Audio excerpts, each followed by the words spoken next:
We begin today's show in Chicago. On Tuesday, President Trump said, quote, "We're going in," when asked about federal troop deployments to Chicago and Baltimore. He repeatedly called both cities a hellhole. There's no place in the world, including you can go to Afghanistan, you can go to places that you would think of. They don't even come close to this. Chicago is a hellhole right now. Baltimore is a hellhole right now. Parts of Los Angeles are terrible. Make your mind up on Chicago, though? Well, we're going in. I didn't say when. We're going in. This comes as a federal judge ruled the Trump administration broke the law when deploying the National Guard to Los Angeles to quell protests against immigration raids.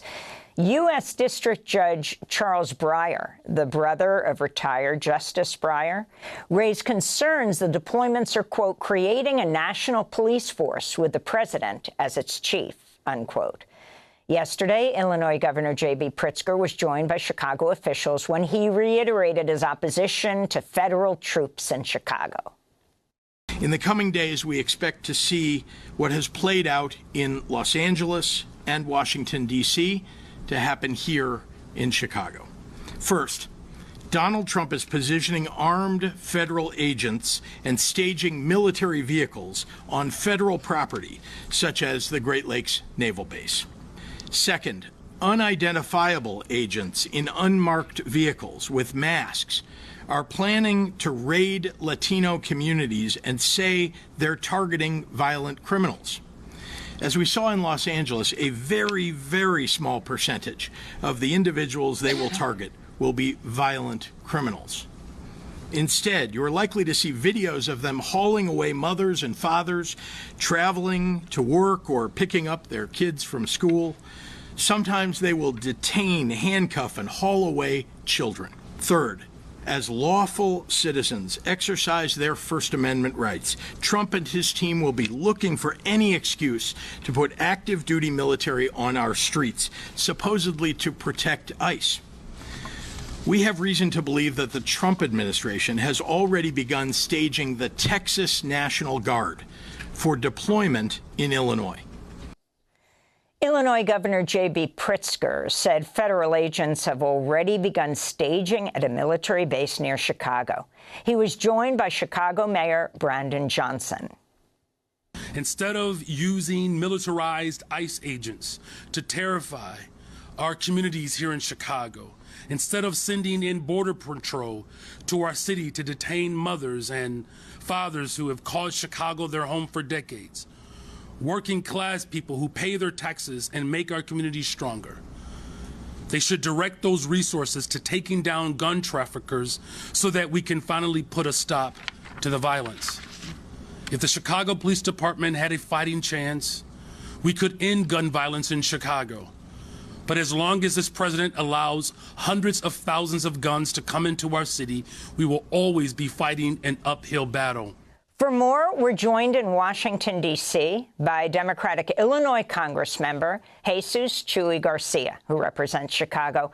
Welcome back to Democracy Now!, Congressmember. So can you first respond to what is happening? How advanced are the troop deployments to your city? And what's your message to President Trump?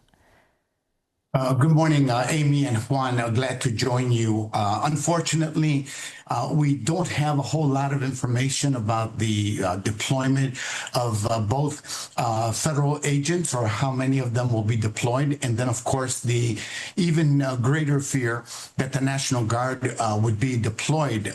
We get little bits and pieces of information, including a tip that Texas National Guard elements might be used in the mobilization. But clearly, this is not about public safety, and it's not about law and order.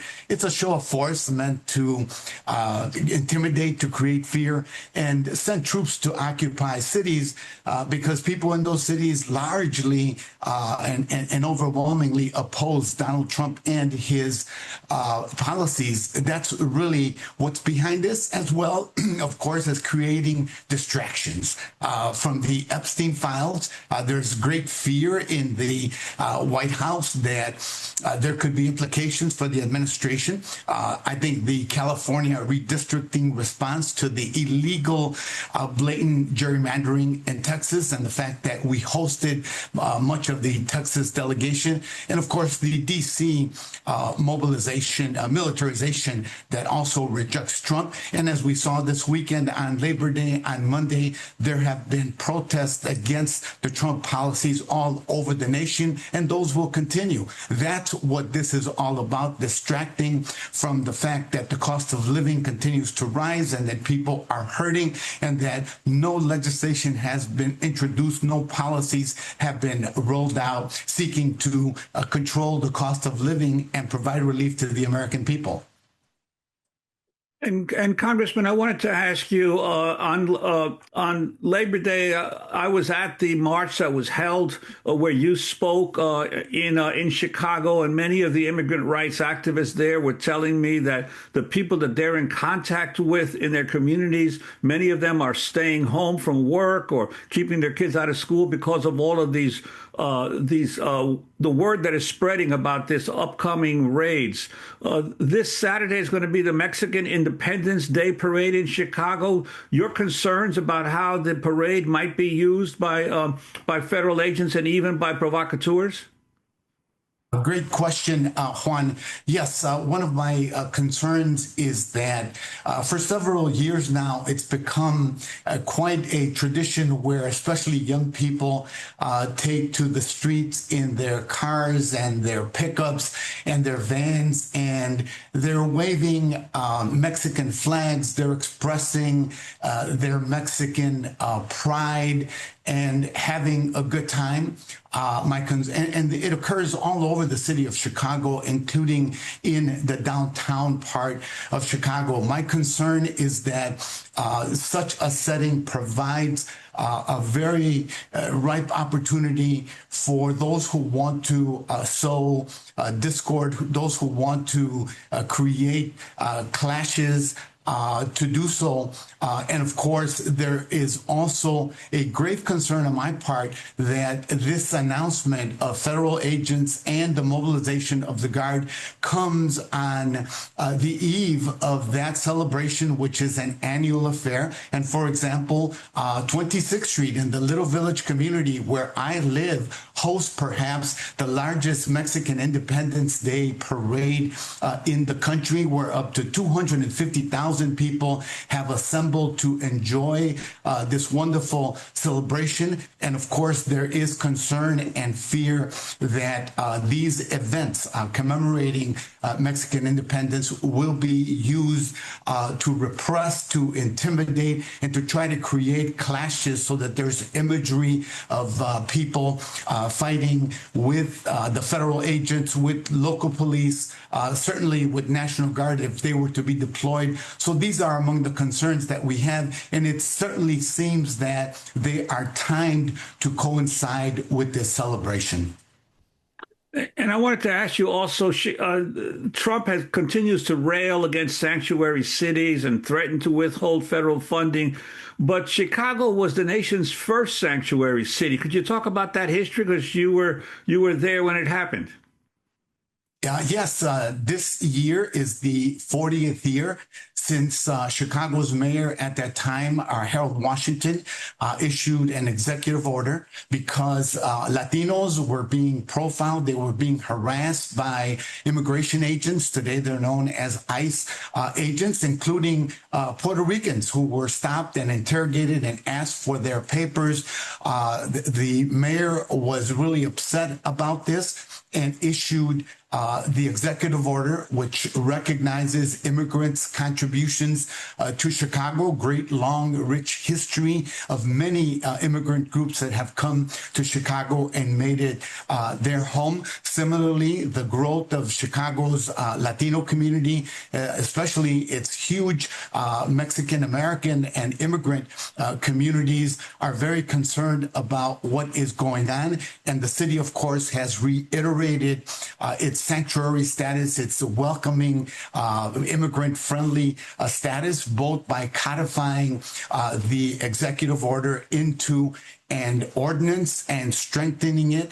And of course, this has been replicated in the Illinois legislature by both chambers with Republican support. And of course, the governor has been a big champion of protecting and defending immigrants' rights, and most importantly, their constitutional rights in this new second Trump administration. That's the history. Chicago has been a refuge for immigrants, for women's reproductive rights, for the LGBTQ community. And let's not forget that Trump is holding a grudge, because when he began his campaign for the White House in 2015, Chicago pushed back against his hatred and his divisive rhetoric. Let's not forget that at that time, he was attacking Mexican immigrants for being criminals and rapists and the worst of the worst. And that's been used to try to justify the deployment of the National Guard and the federalization of National Guards in several states. We've seen it now, of course, in LA and California. We've seen it in DC, and Chicago, of course, seems to be the next target of Trump and Stephen Miller again, to stir up fear, to attack immigrants, and to pursue deportation quotas, and most importantly, to try to pit people against each other. Congressman, on Tuesday, Chicago Mayor Brandon Johnson said Trump's threatening to send troops to Chicago to distract the public from other issues. This president doesn't care about gun violence. He just wants his own secret police force that will do publicity stunts whenever his poll numbers are sinking, whenever his jobs report shows a stagnating economy, whenever he needs another distraction from his failures. That's what this is about. So 2 quick questions. He's talking about Chicago being the distraction for Trump. You're a Congress member. You know the huge push that's now becoming bipartisan to release all the Epstein files. And survivors are speaking in Congress. This is a serious threat to President Trump, because his MAGA base is also demanding the release of the files.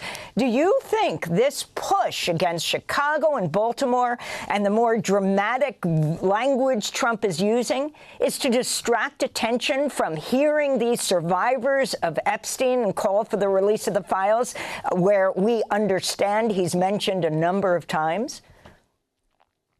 Absolutely. It's a distraction, a total distraction, because from Washington, D.C. to Chicago to Baltimore, crime rates, especially the most serious crimes, have gone down and continue to trend downward. Misinformation is being used to justify an authoritarian takeover without a doubt. That is why this is being ramped up at this time. Today, we're going to be hearing from a number of survivors of abuse in the Epstein episode, one of the darkest episodes in our country, especially as it exploits and traffics in young women. And there seems to be a great paranoia in the White House about full disclosure of these documents. And that's why we will continue to push for the resolution, the discharge petition, to put it to a vote in the House of Representatives to see what people will do. But without a doubt, this is a total distraction from the real issues of the day. That includes the Epstein files, the cost of living, and of course, Donald Trump's fate in the courts, which are in real danger because courts are threatening to undo his tariffs. They have found that he has illegally mobilized the National Guard, and they're losing in many critical cases in the federal courts, even though it's a very slow process, but they're not winning like they expected to, and that's why they're trying to distract the nation.